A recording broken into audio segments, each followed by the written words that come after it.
Marcus Thompson jerked awake to the piercing wail of emergency sirens cutting through the pre-dawn darkness of downtown Atlanta. The 34-year-old construction foreman rolled out of his apartment bed, stumbling toward the window as flashing red and blue lights painted the street below in urgent strokes. What he saw made his blood run cold. People were running in every direction, their screams echoing off the concrete buildings, while others moved with an unnatural jerky gait that sent ice through his veins. The shambling figures pursued the fleeing civilians with relentless determination, their movements wrong in ways that Marcus's mind struggled to process. He grabbed his phone, frantically dialing 911, but the line was dead. Every channel on his television displayed the same emergency broadcast. A CDC official with terror in her eyes announcing that a viral outbreak had transformed infected individuals into aggressive, cannibalistic beings. The official's voice cracked as she urged all citizens to seek immediate shelter and avoid contact with anyone showing signs of infection. Marcus's hands shook as he realized the gravity of what was unfolding outside his window. 3 blocks away, Dr. Elizabeth Hartwell was trapped in Atlanta General Hospital's emergency wing, watching in horror as her colleagues and patients succumbed one by one to the mysterious infection. The respected virologist had been working the night shift when the first victims arrived, construction workers from a downtown dig site who had been exposed to what appeared to be an ancient burial ground. Their symptoms had progressed with terrifying speed: fever, aggression, and finally, a complete loss of humanity that left them as mindless predators. Elizabeth had managed to barricade herself in the research lab, but she could hear the infected pounding against the reinforced doors, their guttural moans growing louder with each passing hour. She clutched her research notes, knowing that somewhere in the data might lie the key to understanding this nightmare. The hospital's backup generators hummed ominously in the background, and she knew it was only a matter of time before the power failed completely, leaving her in darkness with the creatures that had once been her patients and friends. Meanwhile, across the city, Jake Morrison, a former Army sergeant turned security guard, found himself leading a desperate group of survivors through the chaos-filled streets. The battle-hardened veteran had been patrolling the financial district when all hell broke loose, and his military training kicked in as civilians looked to him for guidance. Among his group were Rebecca Walsh, a young teacher clutching her laptop bag like a lifeline, Tommy Chin, a college student whose quick thinking had helped them escape from an overrun coffee shop, and Margaret Foster, an elderly librarian who surprised everyone with her resourcefulness and calm demeanor under pressure. Jake knew their current location was indefensible, a small office building surrounded by increasingly aggressive infected, and he was formulating a plan to reach the supposed safe zone that intermittent radio broadcasts had mentioned. Every decision could mean life or death for his group, and the weight of their survival pressed heavily on his shoulders as he peered through the blinds at the growing horde gathering in the street below. The infected seemed to be evolving, becoming more coordinated in their attacks, and Jake noticed with growing alarm that they were beginning to use simple tools and showed signs of pack behavior. This wasn't just a random viral outbreak. Something far more sinister was at work. The creatures retained just enough human intelligence to be truly dangerous, opening doors, climbing stairs, and even setting crude traps for the living. As dawn approached, casting long shadows across the devastated cityscape, Jake realized that traditional zombie rules didn't apply here. These weren't mindless corpses, they were something far worse. Humans stripped of compassion and morality but retaining cunning and purpose. The group would need to adapt quickly if they hoped to survive the first day of what was clearly going to be a prolonged battle for humanity's survival. Radio chatter suggested that similar outbreaks were occurring in major cities across the country, making it clear that this wasn't an isolated incident but a coordinated catastrophe that threatened the very foundation of civilization. As the first rays of sunlight illuminated the horror that Atlanta had become overnight, Marcus, Elizabeth, Jake, and the other survivors faced the terrifying reality that their world had fundamentally changed, and nothing would ever be the same again. The morning sun cast eerie shadows through the smoke-filled streets as Jake Morrison led his group through the labyrinthine underground tunnel system beneath Atlanta. The former sergeant had made the difficult decision to abandon their temporary shelter after spotting infected individuals displaying coordinated hunting behavior that chilled him to the bone. Rebecca Walsh stayed close behind him, her teacher's instincts keeping Tommy Chin and Margaret Foster calm despite the terrifying moans echoing through the concrete passages. The tunnels offered protection from the chaos above, but Jake knew they were far from safe. The infected had already proven they could adapt and learn, and it was only a matter of time before they discovered these underground routes. 3 miles away, Dr. Elizabeth Hartwell had managed to escape the overrun hospital through a service elevator that led to the building's subbasement. Her research bag contained crucial data about the infection's progression, including disturbing observations about how quickly the virus mutated and spread. As she navigated the hospital's underground parking garage, she encountered David Kim, a paramedic whose ambulance had been trapped in the facility when the outbreak began. David had witnessed the infection's brutal efficiency firsthand, watching as his partner of 5 years had transformed within minutes of being bitten, forcing him to make an impossible choice that would haunt him forever. Together, they discovered that the hospital's emergency broadcast system was still functional, allowing Elizabeth to send out coded messages to any surviving medical personnel who might be listening. The coded transmissions reached Lisa Rodriguez, a police officer who had barricaded herself in the downtown precinct's evidence vault after watching her entire unit fall to the infected.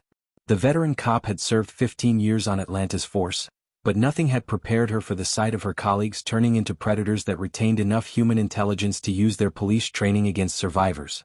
Lisa had recovered crucial files from the captain's office before the station was overrun, documents that revealed the CDC had been tracking unusual seismic activity and archaeological disturbances in the weeks leading up to the outbreak. The papers mentioned a construction site where ancient burial grounds had been disturbed, the same location where the first infected victims had been working. She realized that this wasn't a random viral mutation but something far more sinister that had been awakened from deep beneath the city. Meanwhile, Alex Turner, a tech specialist working for the city's emergency management division, had transformed the abandoned subway control center into a high-tech command post. Using his access to the city's surveillance network, Alex had been tracking the movements of both survivors and infected throughout Atlanta, creating digital maps that revealed disturbing patterns in the outbreak spread.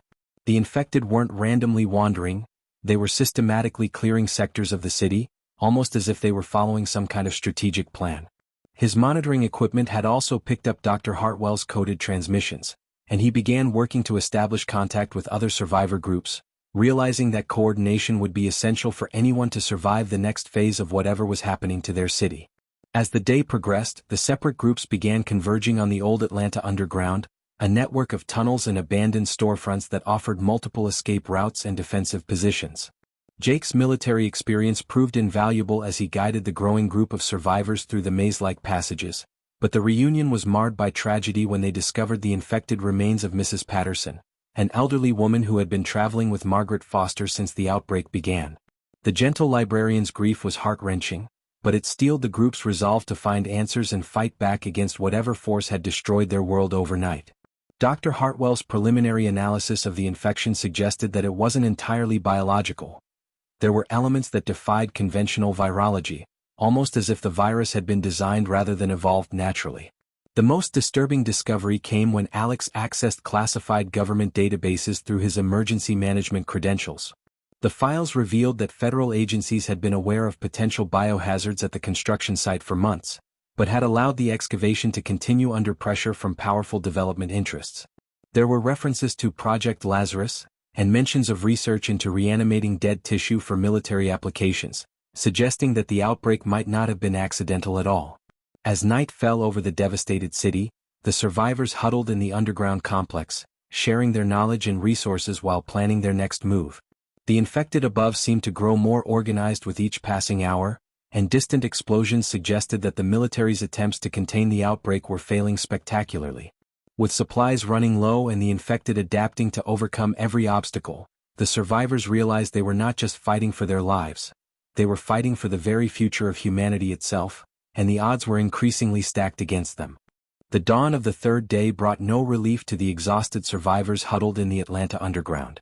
Jake Morrison had spent the night establishing watch rotations and fortifying their makeshift camp, but his military instincts told him their current position was becoming untenable. The infected had discovered the tunnel entrances during the night, their haunting calls echoing through the passages as they tested every barrier the group had erected. Dr. Elizabeth Hartwell worked frantically over her portable laboratory equipment, analyzing tissue samples she had collected from the hospital, while Alex Turner monitored radio frequencies for any sign of government rescue operations. The news was uniformly grim. Reports from other major cities painted a picture of widespread collapse, with Atlanta being just one of dozens of outbreak sites across the nation. Their fragile sense of security shattered when a new group of survivors arrived at their location, led by a man who introduced himself as Colonel James Mitchell. The tall, imposing figure wore military fatigues that had seen better days, and his cold gray eyes surveyed the group with calculating precision. Mitchell claimed to be leading a convoy of military personnel and civilians toward a secure facility outside the city, but something about his demeanor set Jake's nerves on edge. The colonel's followers seemed more like a militia than genuine military, and their treatment of weaker survivors bordered on cruel. When Rebecca Walsh questioned their harsh methods, Mitchell's lieutenant, a scarred man named Bradley Stevens, made it clear that sentiment was a luxury they couldn't afford in this new world. The tension escalated dramatically when Mitchell's group demanded that the survivors hand over Dr. Hartwell and her research, claiming that government protocols required all scientific personnel to report to designated collection points. Elizabeth refused, suspecting that Mitchell's true intentions were far from benevolent, and Jake backed her decision despite the numerical disadvantage they faced. The standoff intensified when Tommy Chin revealed that he had been secretly recording conversations through the surveillance system Alex had established, and the recordings suggested that Mitchell's group had been forcing other survivors to work as expendable scouts, using them as bait to clear infected areas. Margaret Foster, drawing on her years of observing human nature as a librarian, pointed out subtle inconsistencies in Mitchell's story that suggested he was lying about his military credentials and true mission. The situation reached a breaking point when David Kim discovered bite marks on one of Mitchell's followers during a medical examination. The infected woman, barely coherent and clearly in the late stages of the virus, had been kept hidden among the group while Mitchell searched for Dr. Hartwell's cure research. The revelation that Mitchell was willing to endanger everyone for his own agenda created a schism that split the combined group into hostile factions. Lisa Rodriguez found herself torn between her law enforcement training, which told her to maintain order, and her growing suspicion that Mitchell represented a threat potentially worse than the infected themselves. The police officer's internal conflict deepened when she discovered that Mitchell possessed classified documents related to Project Lazarus, suggesting connections to the very forces responsible for the outbreak. As tensions reached a critical mass, the infected launched their most coordinated assault yet, forcing the warring human factions to temporarily set aside their differences. The attack revealed the terrifying evolution of the creatures. They had learned to use tools, coordinate flanking maneuvers, and even employ basic psychological warfare by mimicking human voices to lure survivors into traps. During the chaotic battle, Alex Turner made a shocking discovery while monitoring emergency frequencies. Some humans appeared to be completely immune to the infection, and these individuals were being specifically hunted by both the infected and certain government forces. The revelation explained why Mitchell was so desperate to capture Elizabeth and her research. Immune individuals might hold the key to either a cure or a weapon that could tip the balance of power in this new world. The battle's aftermath left both groups bloodied and exhausted, but also revealed unexpected alliances and hidden strengths among the survivors. Rebecca Walsh proved her courage by leading a rescue mission for trapped civilians, while Margaret Foster demonstrated surprising tactical knowledge that helped turn the tide of the fight. Most significantly, Tommy Chin discovered his own immunity when he was bitten during the battle but showed no signs of infection, making him both an invaluable asset and a target for those who would exploit his unique condition. As the dust settled and the immediate threat passed, the survivors faced a crucial decision: trust Mitchell's promises of safety at an unknown facility, or strike out on their own with limited resources but maintained independence. The choice would determine not just their physical survival, but whether they could retain their humanity in a world that seemed determined to strip it away. With infected creatures growing smarter and human enemies proving just as dangerous, the group realized that their greatest challenge might not be the monsters outside, but the darkness that threatened to consume them from within. The fourth morning of the outbreak dawned with an ominous silence that made Jake Morrison's skin crawl. After Colonel Mitchell's group had retreated during the night, taking several survivors with them under questionable circumstances, the remaining group found themselves facing a new and terrifying reality. The infected were no longer randomly wandering the streets.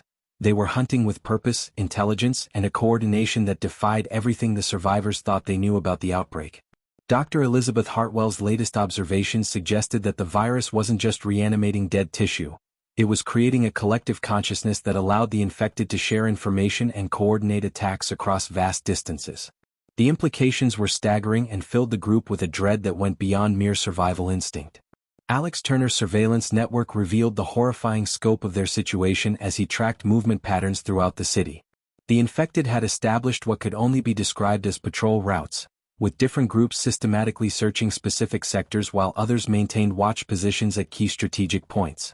Most disturbing was the discovery that they seemed to be specifically targeting locations where survivors were likely to seek shelter. Hospitals, police stations, and government buildings were all under constant surveillance by infected sentries who showed remarkable patience and discipline.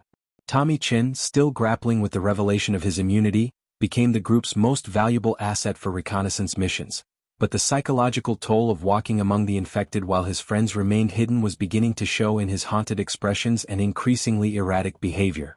The group's desperate search for supplies led them to the abandoned Lenox Square shopping mall, where they hoped to find medical equipment and food that might sustain them for weeks. What they discovered instead was a scene that challenged their understanding of the infected's capabilities.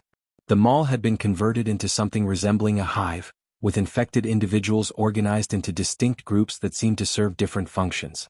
Some appeared to be scouts, others were clearly guards, and most unnervingly, there were infected who seemed to be engaged in primitive but deliberate construction activities, building barriers and modifying the mall's layout for purposes that remained unclear. Rebecca Walsh observed with growing horror that the infected retained enough human knowledge to operate basic machinery and even showed signs of tool use that went far beyond simple aggression. During their covert observation of the mall, the group witnessed something that shattered their remaining illusions about the nature of their enemy. A group of human survivors had been captured and were being held in what appeared to be a makeshift prison within the mall's former department store. The infected weren't killing these prisoners immediately. Instead, they seemed to be studying them, conducting crude experiments that suggested a level of scientific curiosity that was both fascinating and terrifying. Dr. Hartwell realized with mounting dread that the infected were learning from their captives, potentially gaining knowledge about human tactics, weaknesses, and survival strategies that would make them even more formidable opponents. The ethical dilemma of whether to attempt a rescue mission that could endanger their entire group created fierce debate among the survivors. The situation became even more complex when Lisa Rodriguez spotted familiar faces among the captured humans. Several missing persons from her police files, including a CDC researcher named Dr. Amanda Foster who had disappeared days before the outbreak began. The presence of Dr. Foster suggested that the infected might be specifically targeting individuals with scientific knowledge, raising questions about whether the collective intelligence controlling them had specific goals beyond simple survival and reproduction. David Kim's medical expertise proved crucial when he observed that some of the captured humans showed signs of partial infection. They retained their human consciousness but displayed the physical resilience and enhanced senses of the infected, creating a terrifying hybrid state that challenged everything they thought they knew about the virus. As night fell over the mall, the group made the dangerous decision to attempt a limited rescue operation, knowing that leaving fellow humans in the hands of the infected was morally unacceptable despite the enormous risks involved. Margaret Foster volunteered to create a diversion using her knowledge of the mall's old public address system, while Jake and Tommy planned infiltration routes that would maximize their chances of reaching the prisoners without alerting the entire hive. The mission revealed new horrors as they discovered that the infected had been deliberately infecting some prisoners in controlled doses, creating the hybrid humans they had observed earlier. Dr. Hartwell's analysis of the rescue operations intelligence suggested that the infected were conducting systematic research into human biology and behavior, implying a level of strategic thinking that made them a threat to the entire human species. The successful rescue of 3 survivors, including the partially infected Dr. Foster, provided valuable intelligence about the infected's ultimate goals, but also attracted the attention of what appeared to be infected leadership figures who began organizing a massive search operation to recapture their lost subjects. As the group fled the mall with their rescued survivors, they realized that they were no longer just fighting for survival. They were engaged in an intelligence war against an enemy that was learning and adapting faster than they could respond.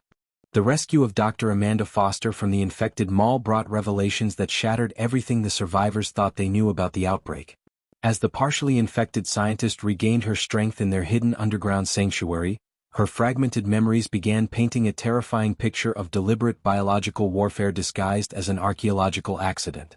Dr. Foster revealed that she had been working on Project Lazarus for months before the outbreak, a classified CDC program that was attempting to weaponize a prehistoric pathogen discovered in ancient burial sites across the southeastern United States.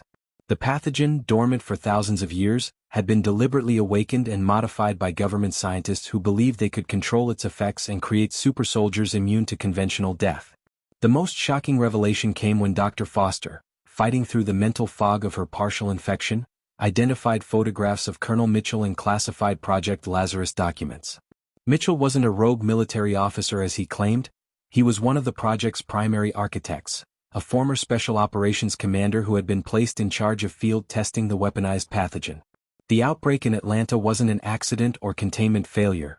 It was a live test of the virus's effectiveness in an urban environment, with the city's population serving as unwilling test subjects. Elizabeth Hartwell's hands shook with rage as she realized that Mitchell's pursuit of her research wasn't about finding a cure.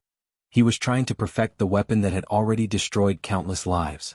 Alex Turner's technical expertise proved crucial when Dr. Foster helped him access encrypted government databases using her security clearances. The files they uncovered revealed a conspiracy that reached the highest levels of government, with Project Lazarus being funded by a coalition of military contractors and pharmaceutical companies who saw the pathogen as a solution to overpopulation and resource scarcity. The infected weren't malfunctioning weapons. They were performing exactly as designed, creating a controllable population that could be directed against specific targets while leaving infrastructure intact. The hybrid humans like Dr. Foster represented the next phase of the project, creating a new class of enhanced beings who could serve as intermediaries between the fully human controllers and the infected masses. The group's fragile unity began to fracture as these revelations sank in, with different survivors reaching vastly different conclusions about their next course of action. Jake Morrison's military background made him sympathetic to the strategic necessity of the project, even as he was horrified by its human cost, while Rebecca Walsh's humanitarian instincts demanded that they expose the conspiracy regardless of the personal danger. David Kim found himself caught between his medical oath to preserve life and the growing realization that some of the infected might be beyond salvation, their humanity permanently altered by the pathogen's effects. Tommy Chen's immunity suddenly took on sinister implications as Dr. Foster revealed that natural immunity was extremely rare and that immune individuals had been specifically targeted for recruitment into the project's later phases. The psychological pressure reached a breaking point when Margaret Foster, no relation to Dr. Amanda Foster despite the shared surname, discovered evidence that her late husband had been involved in the early stages of Project Lazarus as a government archaeologist. The elderly librarian's world crumbled as she learned that the man she had loved for 40 years had helped identify and excavate the ancient burial sites that contained the pathogen, making him an unwitting participant in the destruction of their world. Her grief and rage became a catalyst for the group's growing determination to fight back against the forces that had orchestrated this nightmare, even if it meant sacrificing their chances of survival for the sake of justice and revenge. Lisa Rodriguez's law enforcement instincts led her to begin documenting evidence of the conspiracy, creating a detailed record of government involvement that could potentially expose Project Lazarus to international scrutiny if any legitimate authorities still existed. Her investigation revealed that similar pathogen release sites had been prepared in dozens of countries, suggesting that the Atlanta outbreak was merely the first phase of a global population control initiative. The scope of the conspiracy was so vast that traditional concepts of law and order seemed meaningless, forcing Lisa to confront the possibility that her entire career had been spent serving a system that was fundamentally corrupt and willing to commit genocide for political and economic gain. As night fell on their fifth day in this new nightmare, the survivors faced their most difficult decision yet. Dr. Foster's partial infection was progressing, and she warned them that her hybrid state was temporary. Within days, she would either fully succumb to the pathogen or undergo a transformation that would make her an agent of the very forces they were fighting against. Her scientific knowledge was invaluable, but keeping her with them posed an existential threat to the entire group. The ethical implications of her situation forced each survivor to confront fundamental questions about the value of individual life versus collective survival, while the growing infected presence in the tunnels around them served as a constant reminder that philosophical debates were luxuries they could no longer afford in a world where humanity itself had become a weapon of war. The sixth day of their nightmare began with an impossible choice that would haunt the survivors forever. Dr. Amanda Foster's partial infection had progressed to the point where she was experiencing violent episodes during which her enhanced strength and partially compromised mind made her a deadly threat to everyone around her. During one terrifying incident in the early morning hours, she had nearly killed Tommy Chen while he slept, her hybrid nature allowing her to move with inhuman speed and silence through their underground sanctuary. Jake Morrison made the heartbreaking decision that the group's survival required them to restrain Dr. Foster, but her lucid moments were filled with such profound scientific insights about defeating the pathogen that none of them could bear the thought of losing her knowledge permanently. The moral complexity of their situation deepened when Dr. Foster, during one of her clearer moments, revealed the location of a hidden CDC research facility beneath the Georgia Institute of Technology where prototype treatments for the pathogen were being developed. She warned them that reaching the facility would require passing through the most heavily infected area of the city, where the original pathogen release had created what she called Ground Zero, a zone where the infected had evolved beyond even the project designer's expectations. The facility contained not only potential treatments but also the master control protocols that could theoretically be used to shut down the pathogen's spread, making it humanity's last hope for reclaiming their world from the forces that had betrayed them. Rebecca Walsh found herself taking on the role of the group's moral conscience as they debated whether to risk everything on Dr. Foster's information. The teacher's humanitarian instincts warred with her growing understanding that traditional ethics might be a luxury they could no longer afford in this transformed world. Her internal struggle intensified when she discovered that the research facility also contained detailed files on immune individuals like Tommy Chin, including protocols for extracting and weaponizing their genetic resistance to create a new class of enhanced soldiers. The revelation that Tommy's immunity made him valuable not as a person but as raw material for further experimentation filled Rebecca with protective rage that surprised her with its intensity. The journey to the research facility became a descent into hell as the group navigated through streets where the infected had created elaborate nest structures from human remains and scavenged materials. Alex Turner's technical skills proved crucial as he used his surveillance equipment to map safe routes through the infected territory, but even his advanced planning couldn't prepare them for the horror of seeing how the pathogen had transformed not just individual humans but entire city blocks into a grotesque parody of organized civilization. The infected had begun constructing crude monuments from bones and debris, suggesting that the pathogen was not just creating soldiers but attempting to establish some form of alien culture that defied human understanding. The most devastating moment came when they encountered David Kim's former partner, now fully infected but retaining enough memory to recognize David and call out his name in a voice that was both familiar and utterly alien. The paramedic's anguish at seeing his friend transformed into a weapon of the very conspiracy they were fighting against broke something fundamental in his spirit, and his subsequent mercy killing of his partner marked a point of no return for the entire group. They were no longer just survivors trying to escape. They had become soldiers in a war for the very definition of humanity itself, and the cost of that transformation was measured in pieces of their souls that could never be recovered. Margaret Foster's unexpected tactical brilliance continued to prove invaluable as she used her decades of studying human behavior to predict infected movement patterns and identify weaknesses in their coordination. Her suggestion to use the city's old pneumatic postal system to move through infected territory undetected showed a creativity born of desperation, but it also revealed how much all of them had changed from the ordinary people they had been just days before. The elderly librarian had become a strategist whose plans rivaled those of trained military personnel, and her transformation served as a reminder that survival in this new world required abandoning everything they had once believed about themselves and their capabilities. Lisa Rodriguez's investigation into Project Lazarus reached a critical breakthrough when she discovered that several major world leaders had been briefed on the pathogen's development, meaning that the conspiracy reached far beyond American borders and into the highest levels of international power. Her documentation efforts revealed that the Atlanta outbreak was indeed a test run for a global implementation that would reshape human civilization according to the agenda of a shadowy coalition of military, corporate, and political interests. The scope of the betrayal was so vast that traditional concepts of justice seemed meaningless, but Lisa's determination to bear witness to the truth became a driving force that kept the group focused on their mission even as the infected closed in around them. As they finally reached the research facility, battered and traumatized but still alive, the survivors knew that whatever they found inside would determine not just their own fate but the future of human free will itself.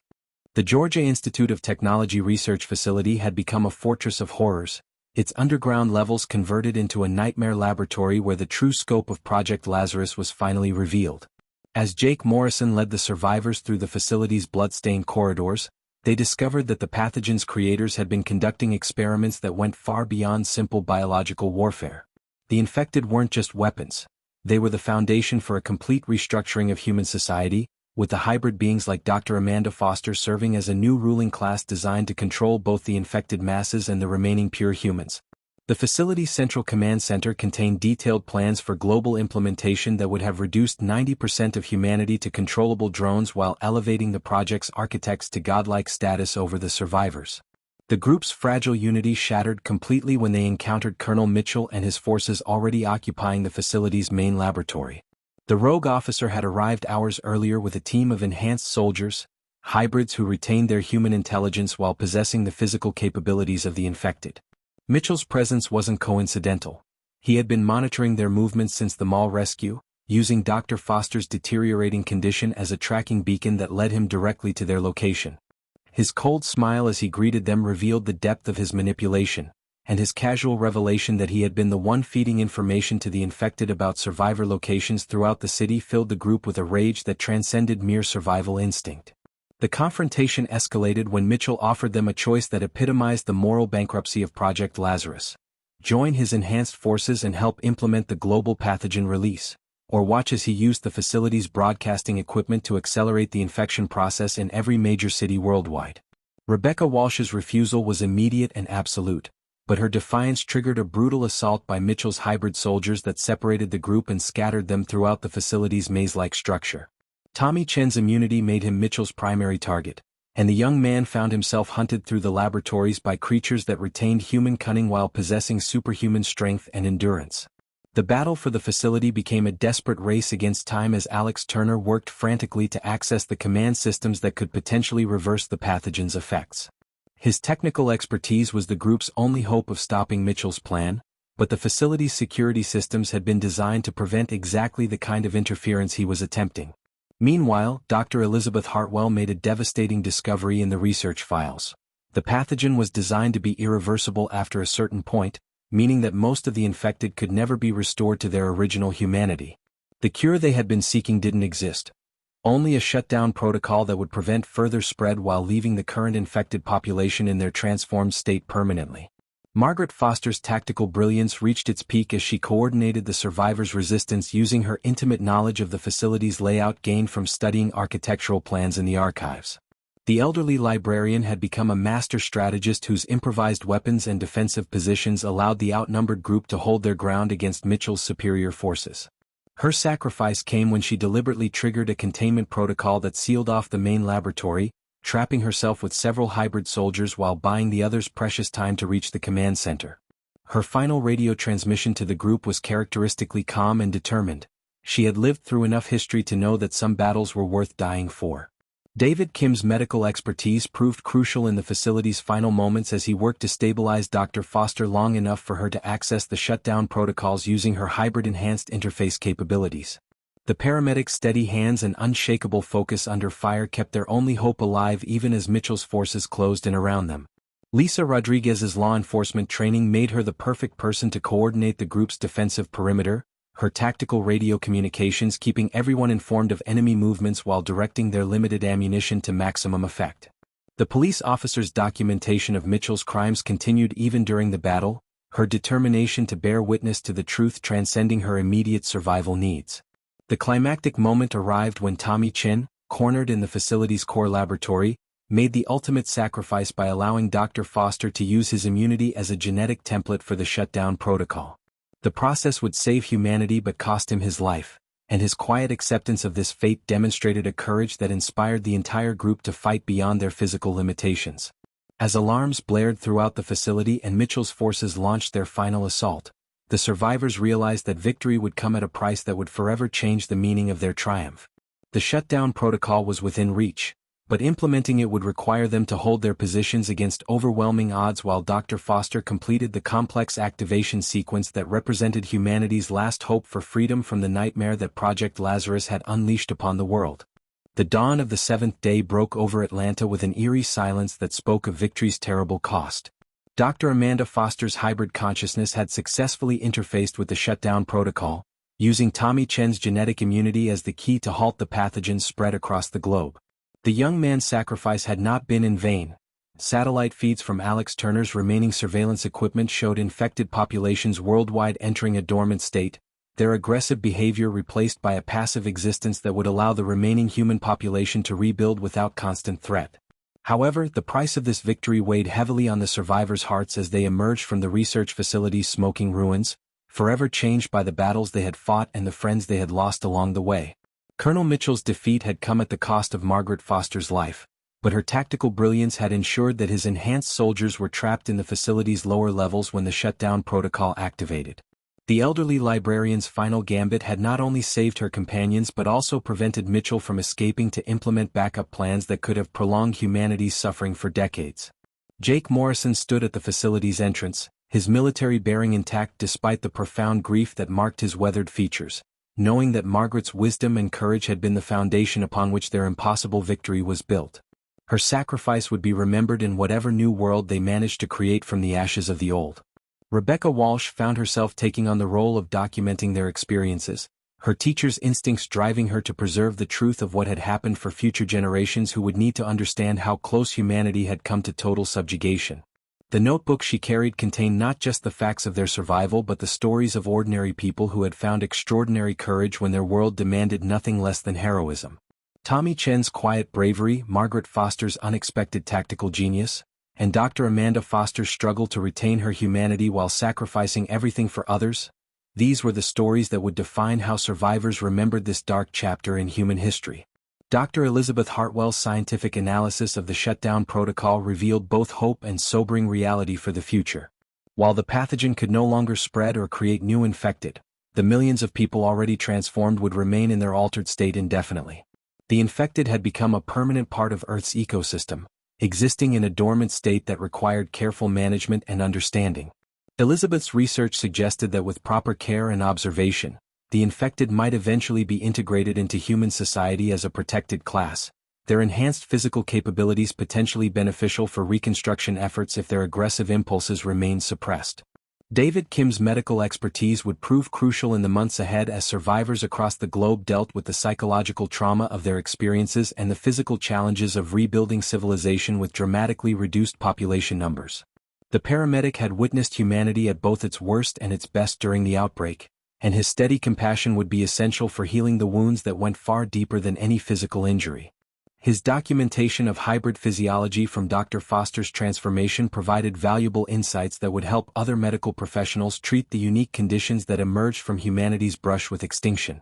Lisa Rodriguez's law enforcement background made her invaluable in establishing order among survivor communities, but her real contribution lay in the detailed evidence she had gathered about Project Lazarus and the conspiracy that had orchestrated the outbreak.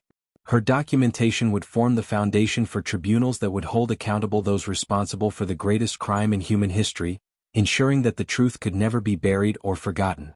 The police officer's unwavering commitment to justice provided a moral framework that helped survivors maintain their humanity even as they adapted to their transformed world.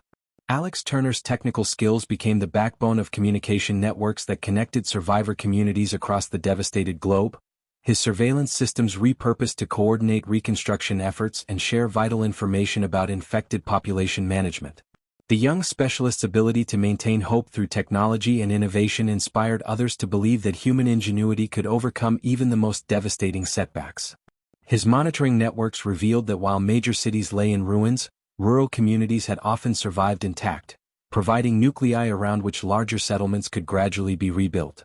As the sun climbed higher over the changed landscape of Atlanta, the surviving members of their group stood together at the facility's entrance, looking out over a world that would never be the same but still held the promise of renewal. Dr. Amanda Foster, her hybrid nature now stabilized and her consciousness clear, would serve as a bridge between the human survivors and the dormant infected population, her unique perspective essential for managing the delicate balance of the new world. The pathogen had taken everything familiar from them, but it had also revealed reserves of courage, wisdom, and compassion that proved humanity's essential worth. They had paid an unimaginable price for their freedom, but as they began the long journey toward rebuilding civilization, they carried with them the knowledge that even in humanity's darkest hour, the light of hope had never been completely extinguished.